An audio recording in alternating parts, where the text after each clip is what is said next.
Hello, good morning, students. Today we are going to start our new chapter, kinetic theory of gases. Okay, first of all, let me clear. अभी तक आपने thermodynamics पढ़ा था last chapter और अब हम kinetic theory of gases पढ़ना start कर रहे हैं। पहले देखिए इन दोनों के बीच में डिफरेंस क्या है। थर्मोडायनामिक्स और काइनेटिक थ्योरी दोनों क्या है। जब हमारे पास बहुत सारे पार्टिकल एक सिस्टम में हो तब हम उनकी उस सिस्टम की स्टडी करते हैं। हम किसी भी सिस्टम की स्टडी दो वे में कर सकते हैं। एक होता है मैक्रोस्कोपिक और एक होता है माइक्रोस्कोपिक। मैक्रोस्कोपिक स्टडी क्या है, जैसे मान लो आपके पास आपके सामने कोई सिस्टम है और आप सिस्टम को सिर्फ आउटर लुक से सिर्फ बाहरी तौर पर देखकर आप सिस्टम के बारे में कोई भी स्टेटमेंट दे पाए, तो ये आता है थर्मोडायनामिक्स के अंदर। मीन्स कि आप सिस्टम को सिंपली एक ऑर्डिनरी वे में स्टडी कर रहे हैं और ऑर्डिनरी वे में स्टडी करके आप अपनी स्टेटमेंट दे रहे हैं, यानी सिस्टम के बारे में आप कुछ भी बता रहे हैं कि ये सिस्टम ऐसे बिहेव कर रहा है, ये इसका टेम्परेचर है, ये इसका ये है। तो हम उसको हम स्टडी करते हैं थर्मोडायनामिक्स के अंदर, जो हमने चैप्टर ऑलरेडी कवर किया हुआ है। थर्मोडायनामिक्स में क्या था, थर्मोडायनामिक्स में किसी भी सिस्टम को ऑर्डिनरी वे में देखकर कुछ स्टेटमेंट दी गई थी साइंटिस्ट को और हमने वो एज इट इज कंसीडर कर ली थी, ठीक है। लेकिन अब हमें काइनेटिक थ्योरी ऑफ गैसेज में पढ़ना है। सिर्फ काइनेटिक थ्योरी ऑफ गैसेज और थर्मोडायनामिक्स में एक छोटा सा डिफरेंस है। थर्मोडायनामिक्स को हमने मैक्रोस्कोपिकली स्टडी किया था, मींस आउटर लुक से, मींस ऑर्डिनरी वे में।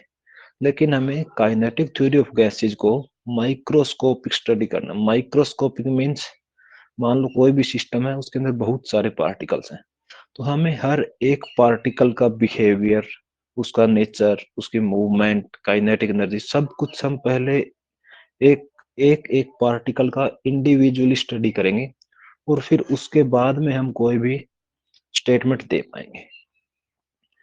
मीन्स क्या हुआ कि इसके अंदर हमें सिस्टम की डिटेल्ड इंफॉर्मेशन होती है। हर एक पार्टिकल की इंफॉर्मेशन हम पहले इकट्ठा करेंगे और फिर हम उसके बारे में कोई भी लॉज है, कोई भी स्टेटमेंट है, वो हम देंगे। ये सब आता है काइनेटिक थ्योरी ऑफ गैसेज के अंदर। तो अब हम उम्मीद करते हैं कि आपको काइनेटिक थ्योरी ऑफ गैसेज और थर्मोडायनामिक्स में जो बेसिक डिफरेंस है वो आपको समझ आ गया। आपको सिर्फ इतना सा ध्यान रखना है, थर्मोडायनामिक्स को मैक्रोस्कोपिकली मींस बाहरी रूप से, मींस ऑर्डिनरी वे में देखेंगे और कोई भी स्टेटमेंट बता देंगे। लेकिन काइनेटिक थ्योरी ऑफ गैसेज के अंदर हमें डीपली स्टडी करना है किसी भी सिस्टम को। डीपली मींस कोई भी हमारे पास सिस्टम है, उसके अंदर हर एक पार्टिकल की इंडिविजुअल मूवमेंट को हम स्टडी करेंगे। Okay okay, now we are going to start our kinetic theory of gases. Kinetic theory of gases को हम केटीजी भी बोलते हैं। Okay, let's go start. Okay, you can see the what is the kinetic theory of gas. It is the study of or analyze and behavior of the molecules are studied under KTG. Okay, देखिए हमारे atmosphere में बहुत सारी gases हैं, वो सब हमारी real gases है। लेकिन एक होता है रियल गैस और एक होता है आइडियल गैस। रियल गैस जो हमारे एटमॉस्फेयर में गैसेज हैं, मींस जो हमारे नेचर में जो भी गैसेज अवेलेबल है वो रियल गैसेज है। लेकिन एक आइडियल गैस होता है। आइडियल गैस और रियल गैस में डिफरेंस है। हम हर एक रियल गैस को आइडियल गैस मान के चल सकते हैं अगर वो हमारे पास वो कुछ ना कुछ हम, यानी कुछ ना कुछ कंडीशंस हैं, कुछ ना कुछ पोस्टुलेट्स हैं, जिसके बाद हम कह सकते हैं कि हर एक रियल गैस एक आइडियल गैस की तरह बिहेव करेगी। मींस रियल गैस को आइडियल गैस की तरह बिहेव करने के लिए हमें कुछ अजम्पशंस चाहिए और उन्हीं अजम्पशंस को कहा गया है postulates of kinetic theory of gases. Okay, let's start. Okay, let me clear what is the meaning of postulates.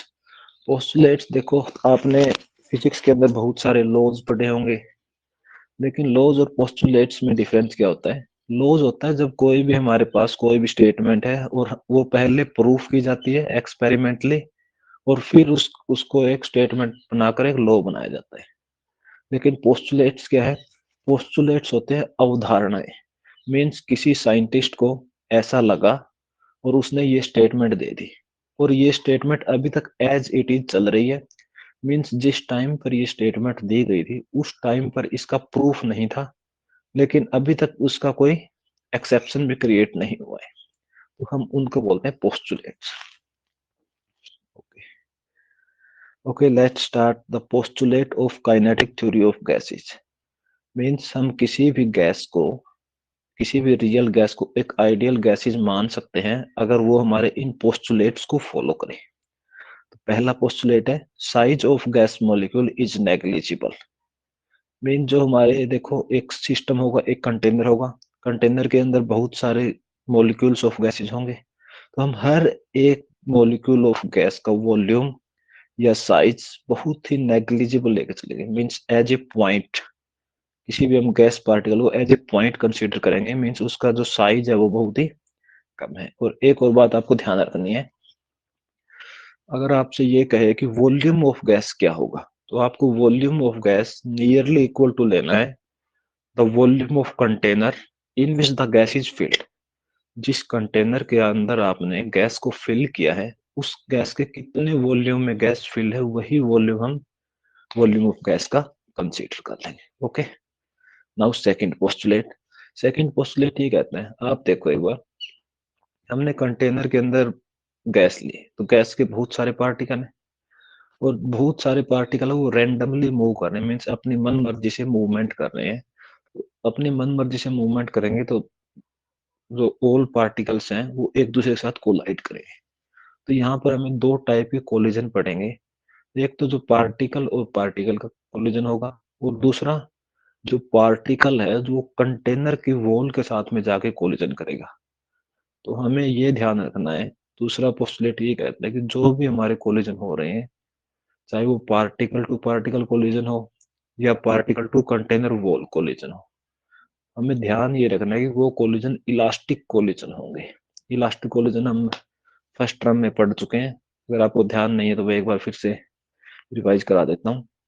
Elastic collision वो कोलिजन थे जिनके अंदर एनर्जी और मोमेंटम तो हर एक कोलिजन के अंदर कंजर्व होता ही होता है, लेकिन इलास्टिक के अंदर एक हमारी काइनेटिक एनर्जी भी कंजर्व रहती है। Means kinetic energy of particle में कोई चेंज नहीं आएगा। Okay, let's see the third postulate.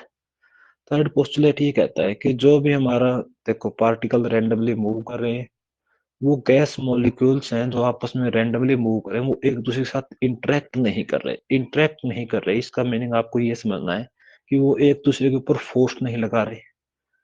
Force नहीं लगा रहे तो अच्छा, इसको आप सेकंड पोस्टुलेट से भी समझ सकते हैं। अब आप ये देखिए, जब इलास्टिक कोलिजन है तो क्या कोई एनर्जी लॉस होगा?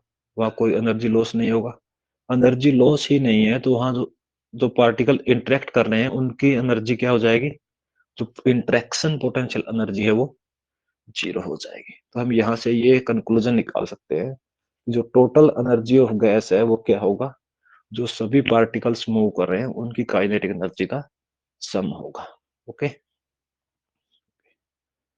now the fourth postulate. When molecule collides, the time of contact is negligible compared to the time between two collisions. अच्छा, सबसे पहले हमें एक हम पढ़ते हैं रिलैक्सेशन टाइम। मीन्स जो गैस की मॉलिक्यूल रैंडमली मूव कर रहे हैं, रैंडमली मूव कर रहे हैं तो उनका कोलिजन होगा। किसी भी दो सक्सेसिव कोलिजन, किसी भी दो कॉन्टिन्यूअस कोलिजन के बीच का जो टाइम होता है उसको हम रिलैक्सेशन टाइम कहते हैं। और हमें ये पोस्टुलेट ये कह रहा है कि जो जो कोलिजन हो रहा है उसका रिलैक्सेशन टाइम है। जब दोनों पार्टिकल एक दूसरे को टच कर रहे हैं, एक दूसरे के कांटेक्ट में आ रहे हैं, वो टाइम बहुत ही नेग्लिजिबल है as compare to relaxation time. Means दो सक्सेसिव कोलिजन के बीच का टाइम ज्यादा होगा, और जो पार्टिकल एक दूसरे को टच करेंगे या कांटेक्ट में आएंगे वो पार्टिकल उसके रिस्पेक्ट में नेग्लिजिबल होगा। फिफ्थ पोस्टुलेट ये कहता है, जो पार्टिकल हैं वो रैंडमली मूव कर रहे हैं, रैंडमली मूव कर रहे हैं तो हम उस मोशन को कहते हैं Brownian motion.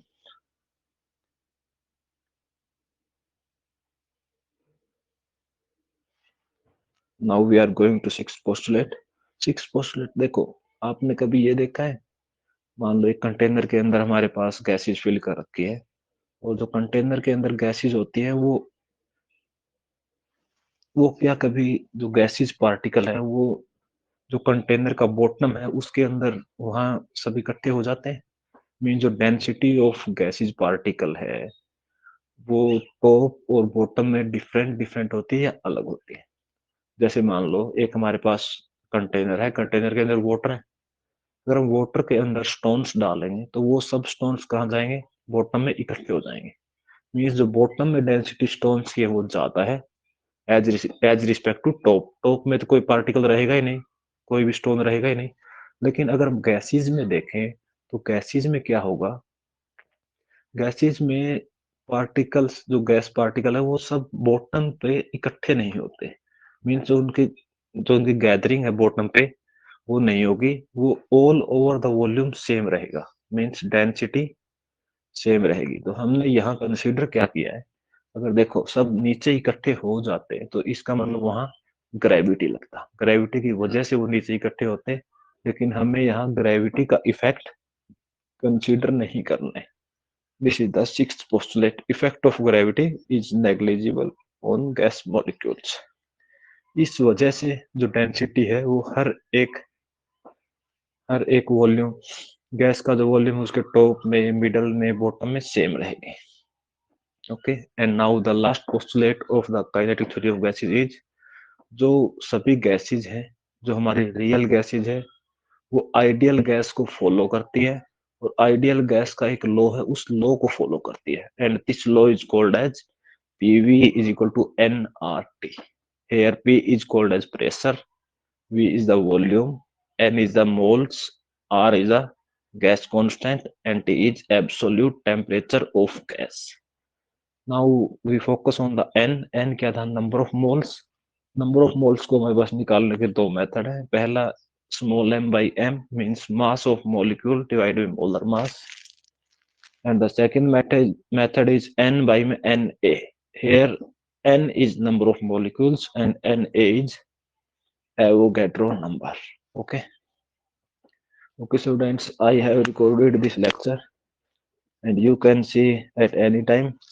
And later I will be upload this lecture on YouTube, and YouTube link also will be shared in the group. So you have to subscribe the channel so we can take the live classes. जैसे हम school में classes लेते हैं हम बिल्कुल same way में live आके classes लेंगे, लेकिन उसके लिए भी हमारे पास सब्सक्रिप्शन कम है। और जैसे ही लाइव का ऑप्शन आ जाएगा उसके बाद हम लाइव क्लासेस स्टार्ट कर देंगे। Okay, thank you so much, take care, be smiling, be happy.